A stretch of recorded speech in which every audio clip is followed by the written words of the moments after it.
Varicose veins కి సరైన చికిత్స కోసం సంప్రదించండి ఎవిస్ హాస్పిటల్. నమస్తే రమగారు. నమస్తే జయ. రమగారు, మీరు దెయ్యాల కథలు, భూతాల కథలు చెప్తున్నారు కదా, దొంగల కథలు ఏమైనా ఉంటే చెప్పండి అండి. ఎన్ని కథలు చెప్పుకున్నాం కదా. దొంగల కథలు కూడా చాలా చెప్పుకున్నాం, కానీ మంచి దొంగలు ఉన్నారా? మంచి దొంగలు ఉంటారేమో, తెలివైన దొంగలు చాలా మంది ఉంటారు. అవునవును, మరి తెలివితేటలతోనే కదా వాళ్ళ దొంగతనం అంటేనే తెలివి కదా. వాడు ఎంత తెలివిగా కొట్టేస్తాడు. అంతే. అవే ఒక ఈజిప్షియన్స్ కథో ఏమిటో ఇది, అలాంటిది ఏదో దేశపు కథ చెప్దాం. పూర్వం ఒక రాజుగారట, ఒక వంశం, భలే సంపాదన పరులట వాళ్ళు. చాలా బోళ్ళన్ని వజ్రాలు, బంగారము, ఆస్తి బోళ్ళంతా కూడబెట్టారు. జనరల్గా ఇది ఆస్తి స్వాస్తులు మనకి ఇళ్ళు వాకిళ్ళు వ్యవహారాలు, పొలాలు కొంటాలు అలా పెంచుందనుకో, ఆ పొలాలు కొనేవాళ్ళు కొనుక్కుంటూ ఉంటారు. అవును కదా. పొలాల పిచ్చి, కొంతమందికి ఇళ్ల పిచ్చి, కొంతమంది స్థలాల పిచ్చి, ఇంకొంతమందికి డబ్బు ధనమే దాచిపెట్టే పిచ్చి ఉంటుంది. అట్లా కట్టలు పెట్టుకోవాలి. ఇప్పుడంటే కట్టలు వచ్చేసినాయి మనకి, కాగితాలు పాడైపోతాయి. పాత రోజుల్లో ఇట్లాంటివి ఉండేవి కాదు. కాయిన్స్ అవేమిటి, కట్టిన కంపన కాలం అటకే ఉంటాయి హాయిగా.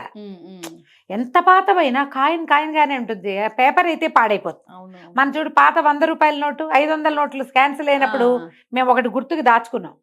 అప్పుడప్పుడు తీసి చూస్తుంటాం, అది శిథిలం అయిపోయినట్టుంది. అప్పుడే 4-5 ఏళ్లలోనే, 5-6 ఏళ్లలోనే పాడైపోయింది. అది పోతాయి కాగితాలు.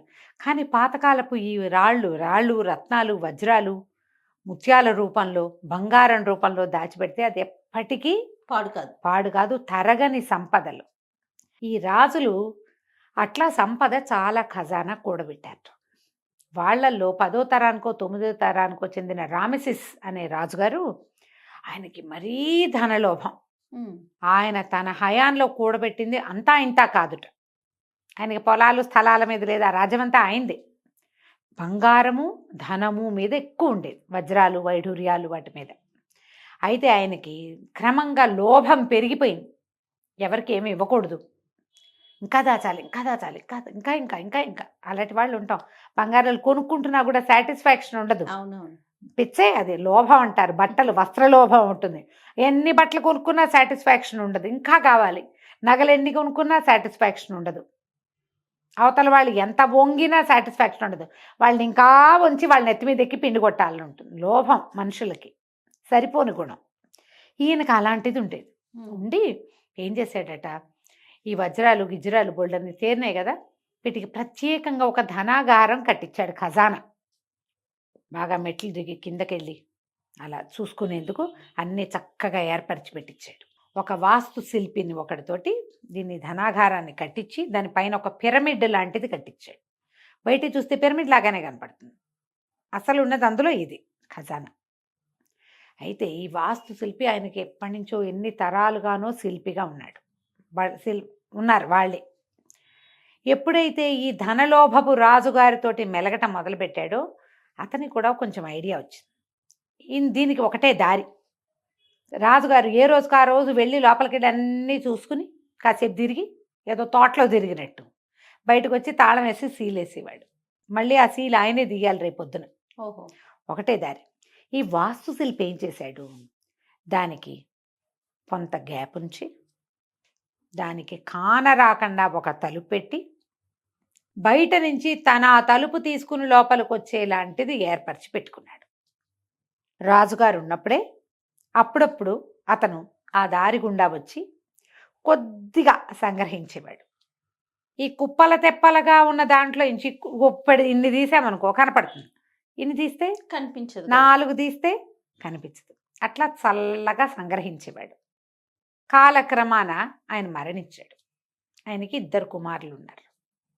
ఈ శిల్పి చనిపోయేటప్పుడు ఈ కుర్రాళ్ళిద్దరికీ చెప్పాడు, అరే నాయన, ఇట్లాంటి ఒక దారి ఉంది, జాగ్రత్త, మీరు వెళ్ళి ఏమైనా తెచ్చుకోవచ్చు, తక్కువ తెచ్చుకోండి అని చెప్పాడు. ఇప్పుడు తక్కువ తేవటం వల్ల ఏం జరుగుతుంది అవన్నీ ఆయనకు తెలుసు. కుర్ర వెధవలకి ఏం తెలుస్తుంది?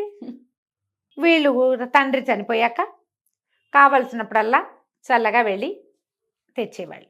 ఇది తెచ్చటము అంత విసిరేసేవాళ్ళు. ఆయన ఏం చేసేవాడు, జీవితానికి సరిపడా తెచ్చుకున్నాడు జాగ్రత్తగా, కష్టపడకుండా ఉండేలాగా. వీళ్ళు విలాసాలకి తేవడం మొదలుపెట్టారు. కానీ వాళ్ళకి తెలివైన వాళ్ళు వాళ్ళిద్దరు. ఉమ్. అయితే రాజుగారు 1 అరా పోయినప్పుడు ఎప్పుడూ ఆయనకి తెలియలేదు. 10 25 పోవడం మొదలుపెట్టాక తెలిసింది. వేసిన తలుపులు వేసినట్టే ఉన్నాయి, ఎట్లా ఇది జరుగుతోంది అని చూసి చూసి చూసి వీళ్ళు ఆయన 6 నెలలకి 5 నెలలకి ఓసారి వస్తే వీళ్ళు నెల నెలా వచ్చేసేవాళ్ళు. మరి బుడాయించేస్తున్నారు డబ్బులు ఒకళ్ళకిద్దరు. ఏం చేశాడంటే అక్కడ ఒక అడకత్తెర లాంటిది పెట్టాడు. పెట్టేసరికి ఈ కుర్రాళ్ళిద్దరూ లోపలికి వచ్చారు. పెద్దవాడి కాలు చిక్కుకుపోయింది అందులో. అడక పట్టేసింది. అది ఇట్లా ఇలా ఏమంటారు, జంతువుల్ని పట్టుకోవటానికి పెడతారు కదా, అందులో ఇట్లా కాలు పడేసరికి అది టక్కిని ఆ, మూసేస్తుంది. ఎంత గింజుకున్నా ఎంత ప్రయత్నం చేసినా తీసుకోలేకపోయారు. వీళ్ళకి తెలిసిపోయింది, రాజుకు అర్థమైందిరా, ఉమ్. అందుకే ఈ పని చేశాడు, దొరికిపోతాం, నువ్వు వెళ్ళిపోయావంటే నేనని తెలియగానే నువ్వు తెలిసిపోతావు. శిల్పి కొడుకులం మనం, నువ్వు ఒక్క పని చెయ్యి, నా మెడ నరికేసి, తల లేకపోతే నేనెవరో ఎవరికి తెలియదు, అంతేగా, ఉమ్. తల ఉంటే గుర్తుపడతారు. అంటే చిన్నవాడు ఏడ్చుకుంటూ ఏమీ చేయలేక అన్నయ్య బట్టలన్నీ తీసేశాడు ఒంటి మీద నుంచి. బట్టలు కూడా ఉంచల, బట్టలున్నా ఆ బట్టల వల్ల గుర్తుపట్టచ్చు. తీసేసి దుఃఖంతో అన్నయ్య మెడ నరికేసి మెడ పుచ్చుకుని వెళ్ళిపోయాడు, తలకాయ పుచ్చుకుని వెళ్ళిపోయాడు. తెల్లవారేసరికల్ రాజుగారు చూస్తే ఏముంది, ధనాగారం అంతా రక్తపు మడుగు, తల లేని ఒక మొండెము నగ్నంగా కాలు చిక్కుకుని అక్కడుంది. నేను ఆశ్చర్యపోయాడు, ఓరిని ఎవడో తల నరుక్కుపోయాడంటే ఇంకోటి ఉన్నాడు కాదు, ఉమ్. వాడు పట్టాలి. ఆయన ఏమన్నాడు, ఒరే ఓ పని చేయండి, ఈ శరీరాన్ని కోటగోడ మీద వెళ్ళాడగట్టండి, ఆ శరీరాన్ని చూసి ఎవరు ఏడుస్తారో వాళ్ళని పట్టుకోండి అని బోల్డంత మందిని ఏర్పరిచాడు. సరే వీడేం చేశాడు, తలకాయని పట్టుకుని ఇంటికి వెళ్ళిపోయాడు. తల్లి లబోదిబోమని ఏడిచింది, మీ నాన్న ముందే చెప్పాడు, నువ్వు జాగ్రత్త పడలేదు, ఇంత పని చేసావు, అన్నయ్యని లేకుండా చేసావు, దౌర్భాగ్యుడు అని తిట్టింది కొడుకుని. ఇక చేసేది ఏముంది, శాస్త్రోక్తంగా వాళ్ళు చేసే పూడ్చివేత కార్యక్రమాలు శిరస్సుని చేసేసారు. తెల్లవారేసరికి సాయంత్రం అయ్యేసరికి రాజుగారు ఈ ప్లాన్ చేసి బాడీని పైకెక్కించాడు. కోటగోడ మీద ఒక శవం ఉంది, తల్లేంది అన్న మాటలు వచ్చేసరికి తల్లి లబలబలాడుతూ ఏడుస్తూ కూర్చుంది. అయ్యో, ఏ కంతకంలోనో పారేస్తే ఒక రకంగా ఉండేది, అక్కడ అందరూ చూసేలాగా ఉంటే వాడి శరీరానికి అంత్యక్రియలు చేయొద్దు అని ఏడుస్తుంటే, అమ్మ తలే కదమ్మా ముఖ్యము, తలకి చేసేసాం అంత్యక్రియలు అని చెప్పినా కూడా ఆవిడ దుఃఖం ఆగల, వెర్రెత్తినట్టు ఏడుస్తోంది. అన్నం తిందు, నీళ్లు తాగదు తల్లి. ఏం చేయాలో తెలియలే. మర్నాడు పొద్దున ఒక ప్లాన్ చేశాడు. మర్నాడంతా గడిచిపోయింది.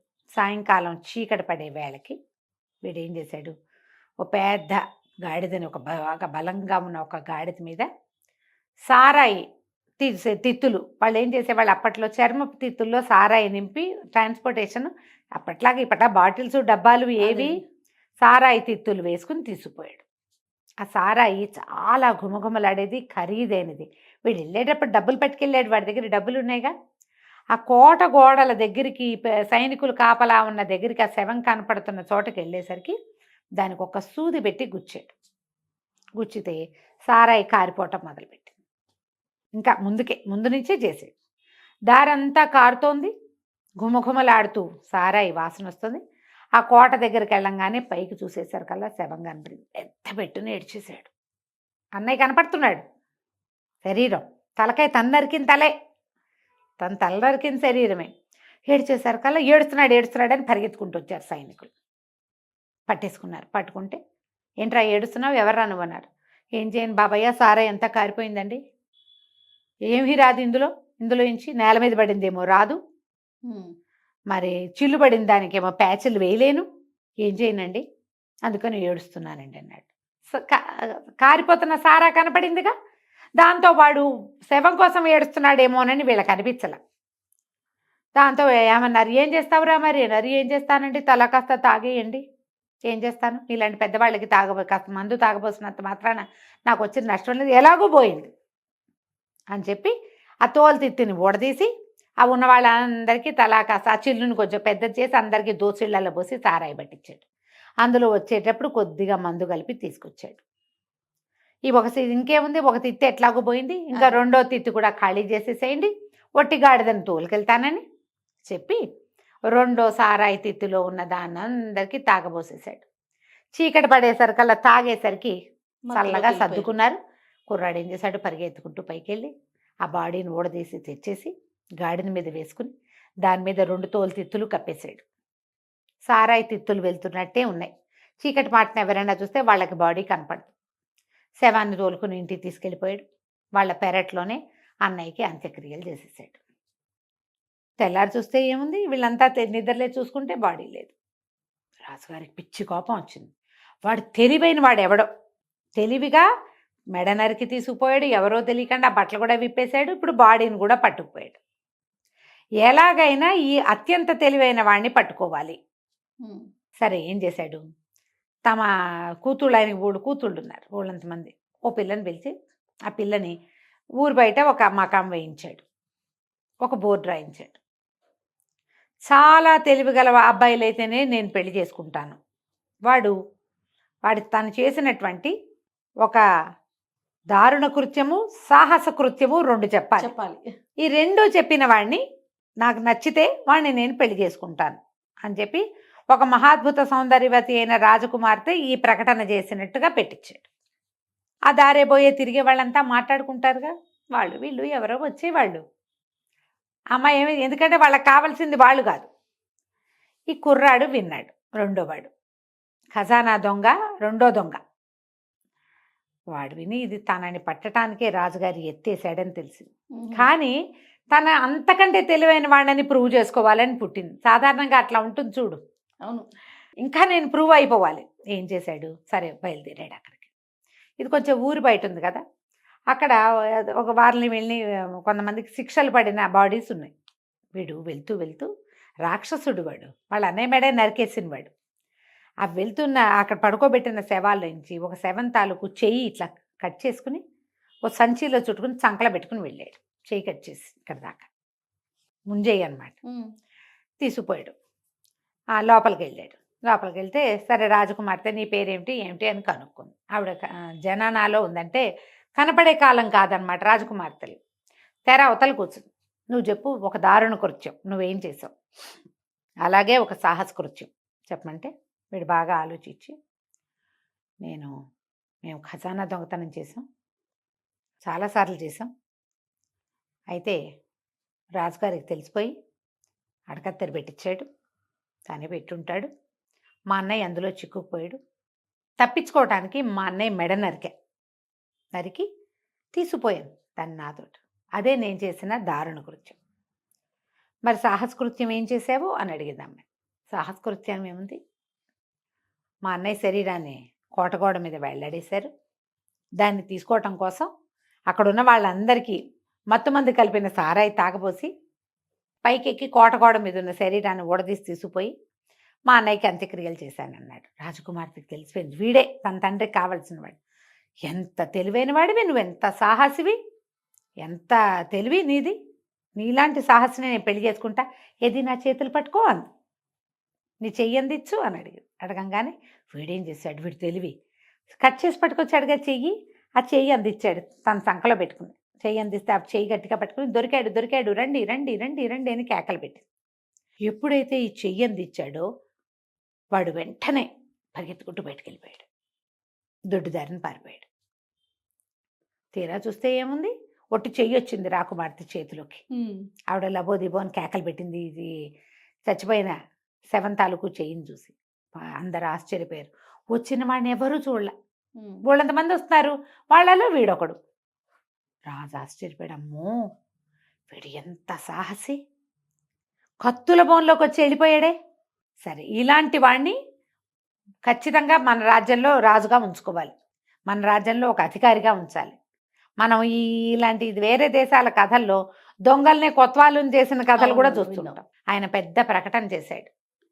ఒక దారుణ కృత్యము, ఒక సాహస కృత్యము చేసి రాజకుమార్తెని కూడా మోసం చేసినటువంటి వాడెవడో వాడు కుటుంబంతో సహా హాజరైతే సభాముఖంగా నేను తెలియజేస్తున్నాను, వాడికి ఏ కూతురైతే అతను చేయి పట్టుకుందాం అనుకుందో ఆ పిల్లనిచ్చి పెళ్లి చేసి ప్రధాన సలహాదారుగా చేసుకుంటాను అని అనగానే వాడు వచ్చేసాడు తల్లిని తీసుకుని.